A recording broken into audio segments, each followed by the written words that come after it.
Hey guys, you're watching Flow, and this is another tutorial from me, Livewire. Another handstand one, of course. It's going to be the Hollowback tutorial this time. One of the most advanced of all handstand movements is the Hollowback, the ability to be in a handstand while completely inverted, like a bridge almost, but with your feet hovering off the floor. It takes a lot of strength, not as much flexibility as people often think. I'm not that flexible in my shoulders or my back. It's kind of the tension that holds me in this position, but if you are flexible, you're able to get a deeper position in the Hollowback.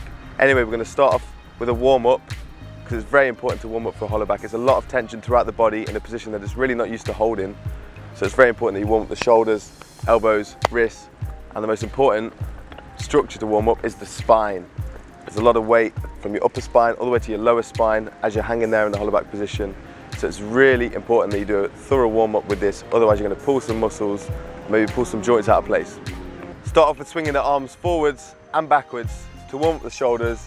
It's really important if you want to be able to get a deep position in the Hollowback that you get these shoulders nice and warm and the blood pumping around them so that they're ready to take the stress. We're going to continue warming up the shoulders, but also add some tricep in there by pulling your arms across our chest.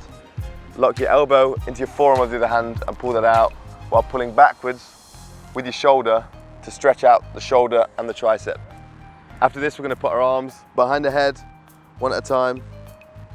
Again, this is another one to get a bit deeper in the shoulders and into the latimus dorsi. This gets worked a lot in the Hollowback, so you want to really stretch this out. And of course, as with any handstand trick, it's important and fundamental that you warm up your wrists. So we're going to start with our forearms together, palms together, rotate some figure of 8 and back the other way. We're going to go to the floor, rock forward on our hands, rock side to sides, and then point our fingers towards our knees and drop our shoulders towards our hips. Get some tension in there. After this, the most important part of your body to warm up with the Hollowback, because it gets the most stress in a position that it's really not used to. Even when you do normal handstands, you don't work these muscles as much as you're about to in the Hollowback. That's why it's fundamental right now that you warm up the back properly. And to warm up the back properly, we're going to do back bends, but in 3 different positions, so that gravity works 3 different ways to prepare you as much as possible. I'm going to start things off with a standing back bend to warm up the lower back as much as possible. It's okay to do soft bounces as you slowly get further and further into the back bend. Then we're going to do an up dog, as they call it in yoga, or a cobra pose, where you have your toes on the floor and your hands near your hips and you push your chest. It's also important to warm up your abs in this position, so make sure you do feel the ab stretch. And the third type of back bend is a bridge. As you can see, my bridge is not very flexible at all, and yet I can still do a Hollowback. So it's not about flexibility, as I first said. It's important to push on your toes, get your shoulders as far over your wrists as you can to get that pressure in the upper back, and start preparing yourself, because now you're about to try the Hollowback. Before trying a Hollowback, you should have a pretty comfortable handstand and also be pretty competent, feeling comfortable in the bridge position. To start a Hollowback, you have to go into a normal handstand, eyes looking between your hands. Then you have to drop into what I call a capoeira handstand, where you put your ears between your shoulders and you look towards the horizon. This is the start of the Hollowback, and you should be comfortable balancing in this position for 15-20 seconds before maybe you try a Hollowback. Now we try the Hollowback. You start by leading with your heels and dropping them towards the floor. But as you do this, you push your chest forward and move the weight from your fingertips slowly down into your palm until you find it in the heel of your hand. This is how you hold the Hollowback position. If you just go with your legs, you're going to drop to the floor. If you just go with your chest, you're going to come back to your feet standing up. Remember, get the weight in the heels of your hands, not in the fingertips. You can use the tips of your fingertips to keep you gripped and balanced there, but you'll find that the weight is in your heel. Really try to push through your chest. It might be easier for you if you start with your arms slightly wider than in a normal handstand, so you get deeper into the shoulders with the Hollowback. As you'll see in my Hollowback, I like to lead with one leg.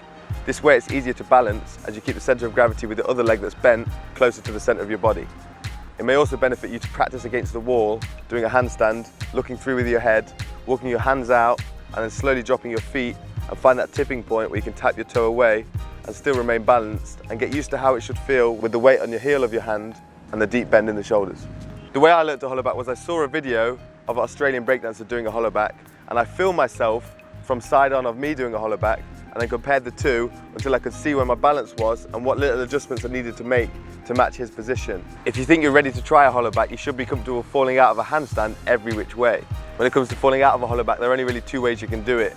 If you overreach with your chest, you're going to come back down to feet, or if you overreach with your heels, Normally you just drop to your feet and then you can lower yourself to your bum and come out, or catch it in a bridge, flick back with a walkover, or twist out. Generally, if you're landing any heavier than that, then you're not ready to do a hollowback as it is. So maybe test yourself on some grass or carpet or against the wall to build up to that level. Remember, this position can cause a lot of stress to your body if you're not conditioned for it. It could be a lot of weight on joints that aren't used to it. So it's important to practice safely and maybe build up to it, or just listen to your body. That's the most important thing. I can give you all the advice in the world, but you have to listen to your body because it's yours and everyone's unique. The main advice for hollowback, as I already covered, if you are failing, do this 3 checklist. You lead with your heels, which is what most people do, then they forget this part. Push your chest forward, really try and drive your chest through. If you're doing that, then you feel the weight shift from your fingertips to the heel of your hands. And when you film yourself, you see a nice even line with your heels, your shoulders, and your hands out here. Center of balance in the middle, perfect hollowback. Thanks for watching another tutorial on flow with me, your boy Livewire. This time it was the hollowback. I hope you wanted to learn that, and hopefully you've got some advice in there that you didn't know that you can take away and go practice and master the hollowback. Just like me, just a little kid, excited to learn some cool tricks and learn to use your body in different ways, but make it your own, do different positions with your legs. I lead with the 1 leg, you could try 2 legs together, cross-legged. There's all sorts of craziness to be got out there. Have fun with it. Much love as always. Subscribe to Flow. Peace.